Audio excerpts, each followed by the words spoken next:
आज तक एक बात नहीं कही, वो आज बात कहना जा रहे हैं। बहुत ध्यान से सुनना तारा बाबा की कुटिया से। इस प्रसंग को अपनी जिंदगी में उतार कर रखना। जो शंकर की चौखट पर चढ़ जाता है, जो एक लोटा जल लेकर शिवालय तक पहुंच जाता है, हाथ में जल होता है।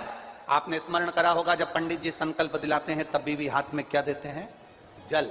हाथ में जब जल रहता है, हम शिवालय की चौखट चढ़ते हैं, शिवालय में पहुंचते हैं। शंकर के मंदिर में, शिवालय में जब जाते हैं, शंकर के सम्मुख में पहुंचते हैं, तो हमारा एक संकल्प हो जाता है कि बाबा हम तुम्हारे दरवाजे पर आए हैं, मेरी दुख की घड़ी में तुम कुछ संकल्प दिया है तुमने, तुम्हें आना पड़ेगा। अंत समय में बाबा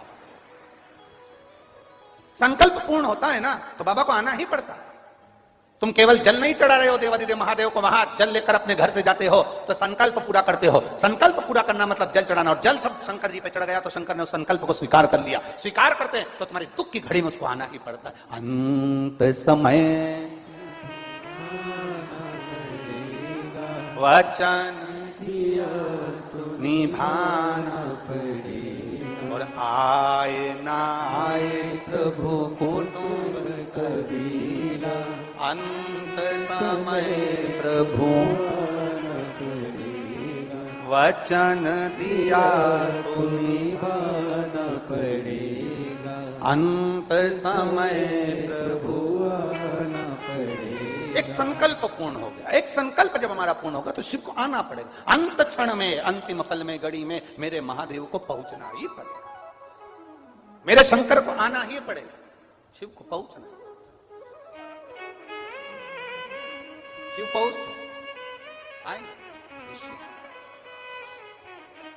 देवराज शंकर भगवान के शिवालय में प्रवेश कर गया था। भले चोरी का धन लेकर पहुंचा था, पर शंकर को उसको तारने के लिए, भगवान शंकर का उसको कल्याण करने के लिए मेरे देवादिदेव महादेव को आना पड़ा, मेरे शिव को आना पड़ा। आए मेरे देवादिदेव महादेव, मेरे ओघड़दानी, मेरे शंभु, मेरे त्रिकालदर्शी, कैलाशी, अविनाशी शिव पहुंचे। देवराज के प्राण बेलपत्री के वृक्ष के नीचे छूट गए।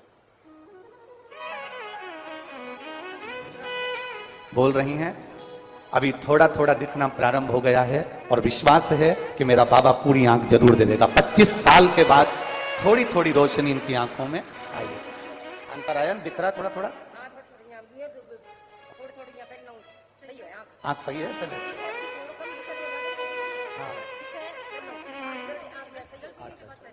पहले से शिव तत्व की प्राप्ति औघड़ी है। शिव कथा कर रहे, आपका विश्वास दृढ़ बना, और जिस दिन आपका विश्वास दृढ़ हो गया, जिस दिन आपका भरोसा दृढ़ हो गया, उस दिन एक आनंद की अनुभूति अपने आप। शिव की प्राप्ति शिव कथा में देवराज के प्राण छूटे, भगवान देवादिदेव महादेव उसको नंदी पर बिठा कर कैलाश धाम। अब देवराज के मन में प्रश्न आया कि मेरे जैसा पापी जिसने चोरी का धन लिया, चोरी का आभूषण लिया, चोरी का सामान लिया, और मेरे जैसे जीव पर आप कृपा कर दी, कैसे हो सकता? कहा तूने एक क्षण शिवालय में अपना पांव रखा, बैठा, शिव पुराण की कथा कर इस तत्व ग्रहण करा, ये उसी का फल है जो तुझे आज मिल रहा।